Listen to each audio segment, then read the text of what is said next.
પૂછતી પૂછતી છેક નંદ બાબાના ઘરમાં પહોંચી ગઈ. જોગાનો નંદજી એ દિવસે મથુરા ગયા હતા. મૈયા ઘરમાં હતા. યશોદાજી બહુ ભોળા હતા, વિશ્વાસુ બહુ. જોઈ લીધું કે આ કોઈ અમારી ગોપી તો નથી, હશે કોઈ આવે હશે બાબો રમાડવા.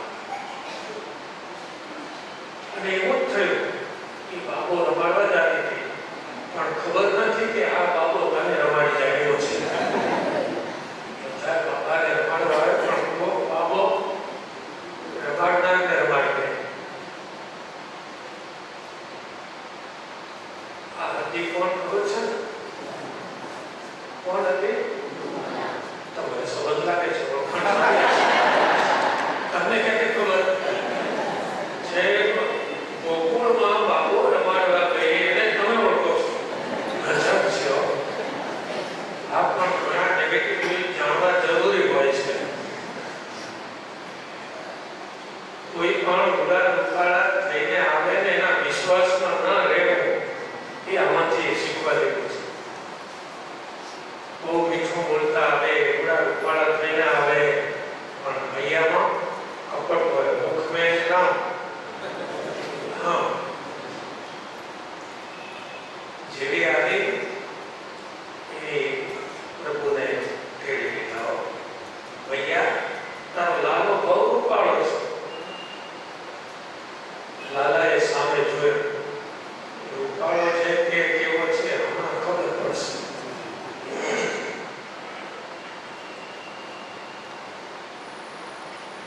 ગીતામાં ભગવાનનું એક વચન છે, એ યથા મામ પ્રપદ્યન્તે તામ તથૈવ ભજામ્યહમ.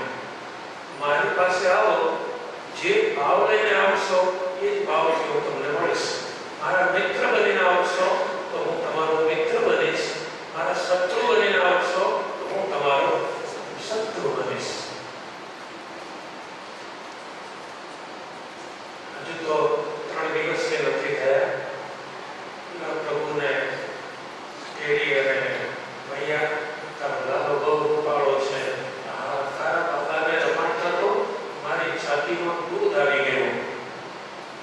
અને એને સ્તન ખુલ્લો કર્યો અને ભગવાનના મુખમાં આપી દીધો. જય બાપ.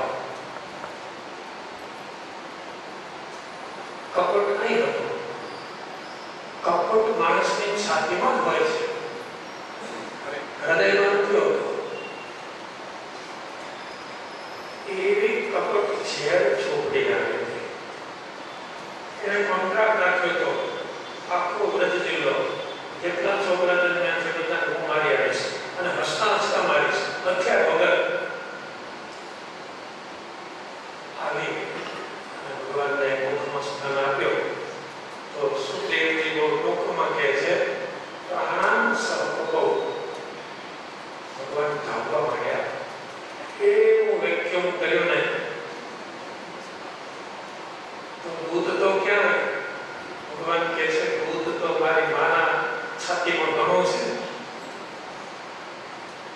પણ આજે તને નહીં છોડ. પહેલી બોલવા માંડી, મુંચરે મુંચર, મૂકી દે બહુ દાવ્યો મૂકી દે. ભગવાન કહે છે મુકતા મને ફાવતું જ નથી, પકડતા જ ફાવે છે. અને પ્રાણ સહ એના જીવ સાથે ભગવાને ખેંચી લીધી પૂતનાને. પૂતનાનો અર્થ થાય મલિન વાસના. મલિન વાસના જો ભગવાન પાસે આવે ને તો એ દિવ્ય બની જાય. ઠાકોરજી એનો મોક્ષ કરી દીધો. ગમે તે ભાવથી એકવાર ભગવાન સુધી પહોંચી જાય ને એનું કામ થઈ જાય.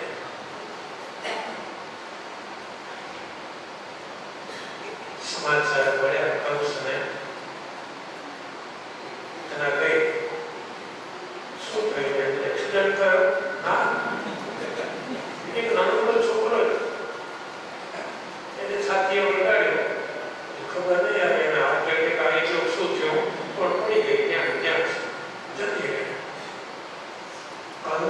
સમજી ન શક્યો. આ રીતે પાપ કરવાથી કોઈને સુખ મળે? અહીંયા આગળ બહુ સરસ શ્લોક છે ભાગવતનો. આયુ શ્રેયમ યશો ધર્મ લોકાનાં શેષમેવ ચ અંતે શ્રેયાંસી સર્વાણિ પુંસો મહત્તિક્રમ. દસમા સ્કંદનો આ શ્લોક છે. નિર્દોષના તો અપરાધ કરશો ને, મહાપુરુષોનો જો અપરાધ કરશો તો આયુષ્યનો નાશ થશે, લક્ષ્મીનો નાશ થશે, કીર્તિનો નાશ થશે અને તમને મહાપુરુષોના તમારા ગુરુના કે આશીર્વાદ મળ્યા છે એનો નાશ થઈ જશે. ગજબની વાત છે. આવું ક્યાંય બને? ચાલો આપણે બહુ દૂર ન જઈએ, માંગરોળ જઈએ. સૌરાષ્ટ્રમાં માંગરોળ ગામ છે.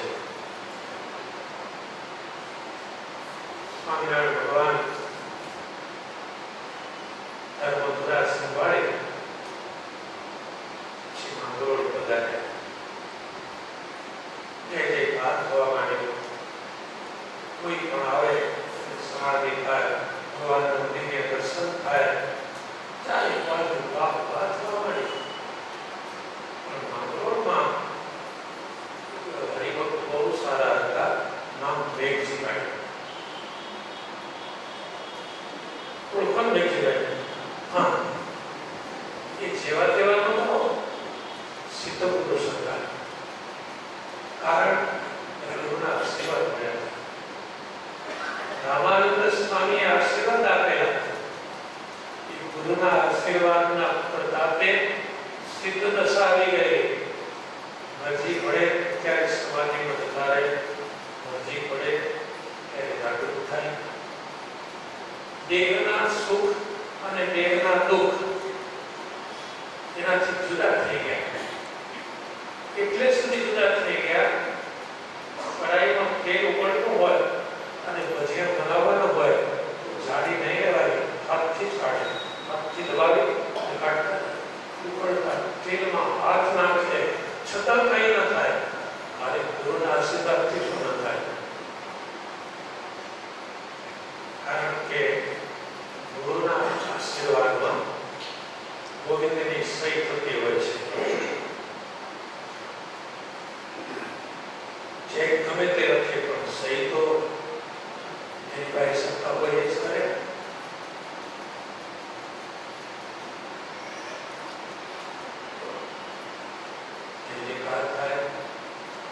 મેઘજીભાઈમાં તકલીફ એક જ હતી, અહમ હતો. એટલે સંતોનો તિરસ્કાર ચાલુ કર્યો. સ્વામિનારાયણ ભગવાનની સાથે મુક્તાનંદ સ્વામી જેવા સંતો હતા.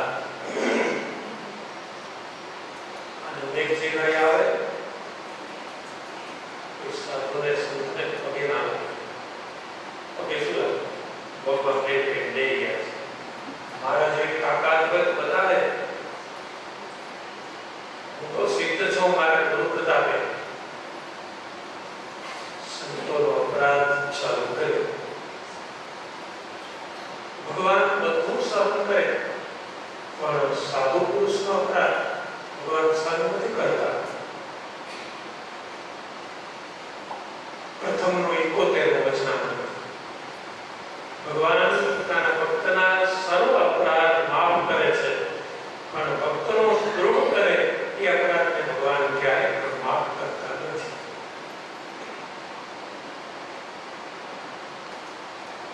ઠાકોરજીએ સભામાં બધાનો તિરસ્કાર કરતા હતા. મેઘજીભાઈ શ્રીજી મહારાજે અટકાવ્યા. તમે સારું નથી કરતા.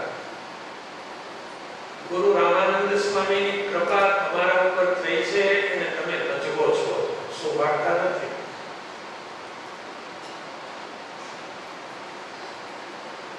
મહારાજને સાવ બોલ્યા, તમે તો કાલ આવ્યા છો, અમે તો ગુરુની સેવા કરી છે, હાથી ખૂબ મેળવેલો છે અને ગુરુની કૃપાથી સિદ્ધ દશા અમને મળી છે. તમે તો નવા છો.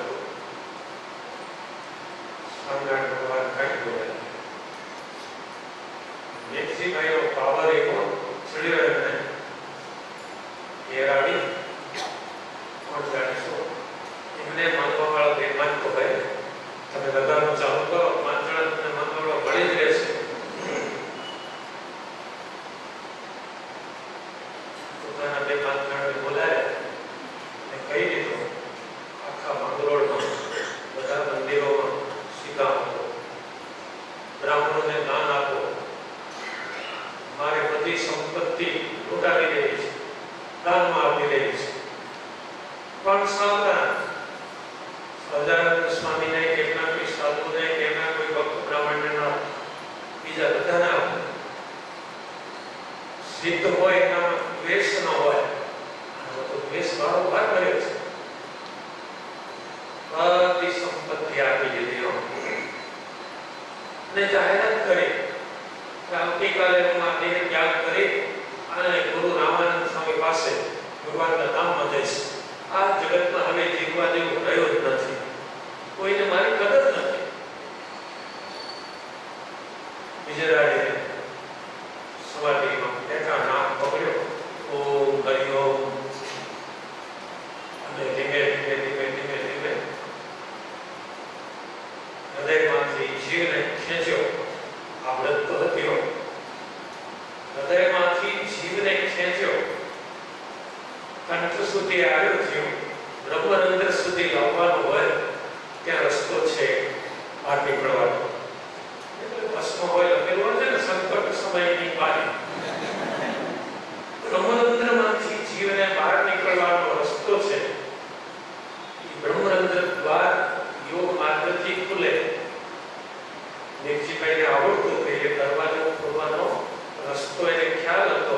પોતાના જીવને કંઠમાં લાવ્યા, પછી ત્યાં હલવાઈ ગયો. અને સૌરાષ્ટ્રની ભાષામાં કહીએ તો ત્યાં હલવાઈ ગયો. તો લાકડું ભરાઈ જાય ને ગળામાં જીવ ભરે. ધબકારા બંધ અને ચેતન ચાલુ. ના ઉપર ચડે ના નીચે જવાય. ભારે કસાઈ ગયા. એક દિવસ જતો રહ્યો, બીજો દિવસ જતો રહ્યો, ત્રીજા દિવસે ભાન થયું મેં ભારે ભૂલ કરી છે. મારા ગુરુએ બધાને આજ્ઞા કરી કે અમે તો ગુરુજી વગાડ થતા ખરાબ એક કરનાર તો આવ્યા છે, માટે આ સાક્ષાત પરમાત્માનું શરણું સ્વીકારી એમનું ભજન કરજો. કે મારા ગુરુનું વચન મેં રોક્યો એનું મને આ ભાવ લાગે છે. બોલી હકાતું નહોતું, પણ એના માણસોને કહ્યું કે સહજાનંદ સ્વામીને અહીં બોલાવી લાવો. એમના બે માણસો આવ્યા સભામાં. મહારાજ મેઘજીભાઈ તો હેરાન થાય છે. એ તો ગામમાં જવાના હતા. ના, એટલે ગામમાં જ છે, ગામમાં ગયા એ બેઠા ઘેર જ છે, ફસાઈ ગયા છે. પહેલું એવું કુવા પડી ગયું છે કાચમાં, ગાડી આગળ વધતી જ નથી. તમે ગિયર આપે. ભગવાન કેવા કૃપાળુ છે. એ જગ્યાએ આપણે હોઈએ ને તો શું કહીએ ખબર છે? એ લાગેલો છે ભલે વિવાદો, પણ શરણાગત પાપ પર્વત પરમાત્મા બહુ કૃપાળુ છે. ઉભા થઈને સંતો સાથે મેઘજીને ઘેર મહારાજે કૃપા દ્રષ્ટિ કરી. જીવ બેઠો બેઠો અને ધબકારા ચાલુ થઈ ગયા. દબાવ દબાવ દબાવ. મહારાજ ના પગે પડ્યા. મહારાજ કહે છે, મેઘજીભાઈ, જ્યારે આયુષ્ય પૂરું થશે ત્યારે ભગવાનના ધામમાં જવાનું જ છે. અત્યારે તો ગુરુની આજ્ઞામાં રહીને સત્સંગની સેવા શીખવા જેવું છે. જગતમાં કોઈને ચાંદની ના પૂરી પાડી શકીએ, જગતમાં કોઈને ચાંદની પૂરી ન પાડી શકીએ તો રાહુ બનીને કોઈની ચાંદનીને અવરોધવી તો નહીં ક્યારે. તમે ચંદ્ર ન બની શકો તો કઈ નહીં, પણ રાહુ ક્યારે પણ બનતા નહીં. એટલે શ્રીમદ ભાગવતમાં સુખદેવજી કહે છે કે મોટાનો અપરાધ કરે ને એની આયુષ્ય, લક્ષ્મી, યશ આ બધાનો નાશ થાય. ગુરુ રામાનંદ સ્વામીના આશીર્વાદે કામ ન લાગે. પૈસા ઉડાવી દીધા, આવ ગરીબ થઈ ગયા, લક્ષ્મી ગઈ, યશ જતો રહ્યો. મેઘજીભાઈ સિદ્ધ છે, બધા હરિભક્તો કહેવા રાખો, શાંતિ રાખો, સિદ્ધ કેવા છે. દિવસ ખબર પડી ગઈ. ગુરુ ગઈ, પૈસા ગયા, ગુરુના આશીર્વાદ કામ ન લાગ્યા. કારણ સાધુ પુરુષોનો અપરાધ કર્યો માટે. કંસ હવે અપરાધ કરવા માંડ્યો છે. ચારે બાજુ વેદો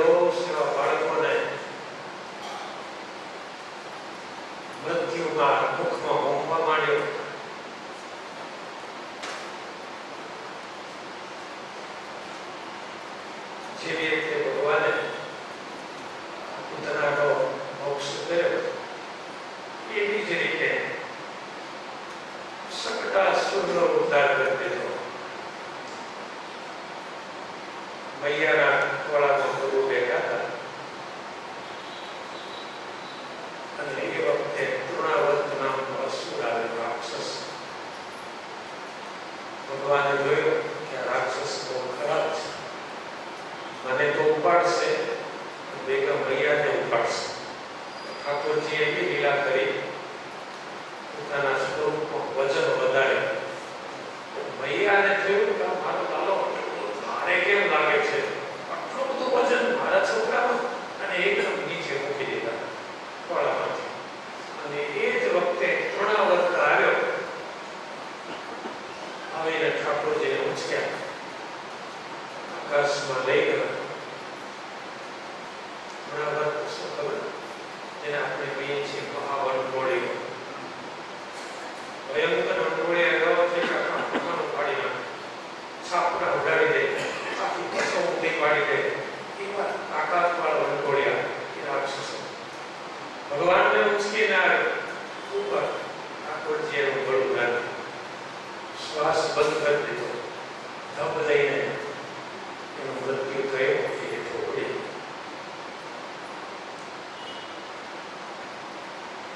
યશોદાજી મૂંઝાય છે. ઘરમાં બધી સગવડ છે પણ એક સગવડ નહોતી. આ વસ્તુ આપણા ઘરમાં નથી, લાલાને પોઢાડવો સામ. અને એ વખતે કોઈ સારા તેજસ્વી પુરુષ આવ્યા, ઘેર મોઢા ઉપર તેજ છૂટે, હાથમાં મોટી પેટી હતી. મૈયાને ત્યાં રોજ અવરજવર વધી ગઈ ભગવાન પ્રત્યા પછી.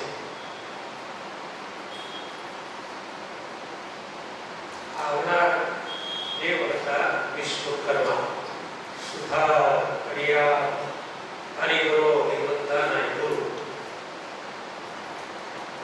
હવે મૈયાને હાથ જોડ્યા અને પેટી ખોલી, પેટીમાંથી એક સોનાનું પારણો કાઢ્યો.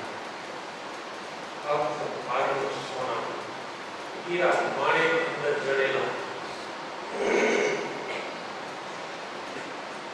ફટાફટ પારણો ગોઠવી દીધો અને ઉપર સોનાના મોર, પોપટ, છકલીઓ લગાડી દીધું.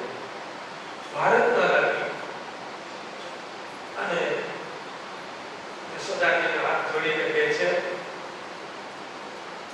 અને લાલાને ઘોડાડો, હું જરા ઝુલાવીને લાવું, મારો બેડો પાર થઈ જાય, મારી સેવા સફળ થઈ જાય.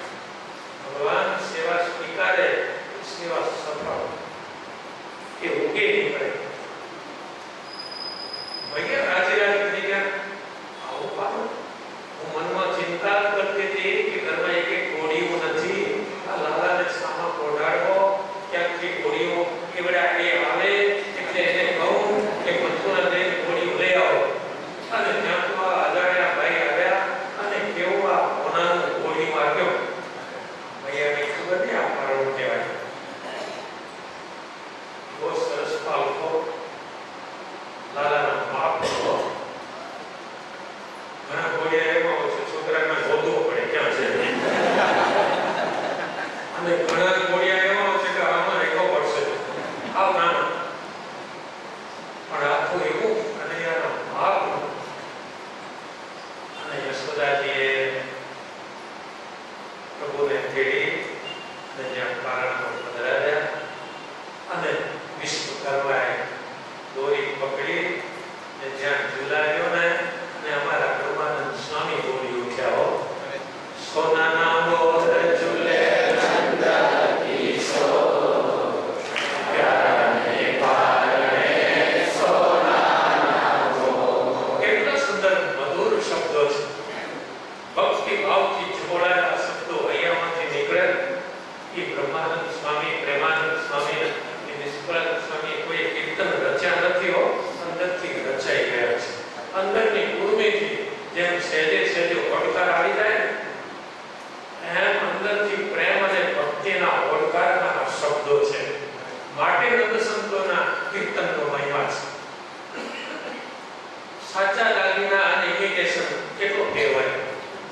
નંદ સંતોના રચેલા શબ્દો એ સાચા લાગેલા છે. કારણ કે પ્રેમાનંદ સ્વામી જાહેરમાં કહે છે, સ્વામી કબૂલ્યો છે, પ્રેમાનંદ આગે બેસી ગાવે આવે ઓરા ખસતા ખસતા. પ્રેમાનંદ સ્વામીનું કીર્તન સાંભળવા સ્વામિનારાયણ ભગવાન આદિ જગ્યાથી બેઠા ઉતરી જાય, ખસતા ખસતા ખ્યાલ ન રહે. એ સંતોના કીર્તનો આપણને વારસામાં મળ્યા છે. અને એ વારસો મૂકીને જ્યાં ત્યાં ભટકવું પડે વાટકી લઈને, એ કેટલું ખરાબ કહેવાય. અમારે ગઢપુર મંદિરમાં તો ગોપીનાથ મહારાજે આગળ બોર્ડ માર્યો છે કે નંદ સંતો સિવાય કોઈ બીજા કીર્તન ગાવા નહીં. બ્રહ્માનંદ સ્વામીએ એવા સુંદર પદો આ શબ્દો સ્વામીના મુખેથી કર્યા. ગોપીઓને ખબર પડી અને એવું સરસ સોનાનું કારણ દોડા દોડા અને વારા પરથી જુદા ડોગરિયાના અવાજ આવે, મોર ને પોપટ નાચે, ચીવ ચીવ બોલે, વારા ફેરી ઝુલાવે શ્યામ સુંદર ને ગોપી મેરીને ઘરનું કામ મૂકી દો તો ભગવાન ઝુલાવવા પડે. ગોપી ઘરના કામ છોડીને પરમાત્માને ઝુલાવવા વાત ફેરી ધક્કા મૂકી નહીં હો, શીખવા જેવું છે. સ્વામીએ શબ્દ વાપર્યો છે વારા ફેરી, આ તો હુમલો જ કરે બધા સીધા, એવું ન ચાલે. સ્વામીએ કીર્તનમાં એવા ભજનમાં તો છે ને, કીર્તનમાં આધ્યાત્મિક અર્થો ગણાયા છે.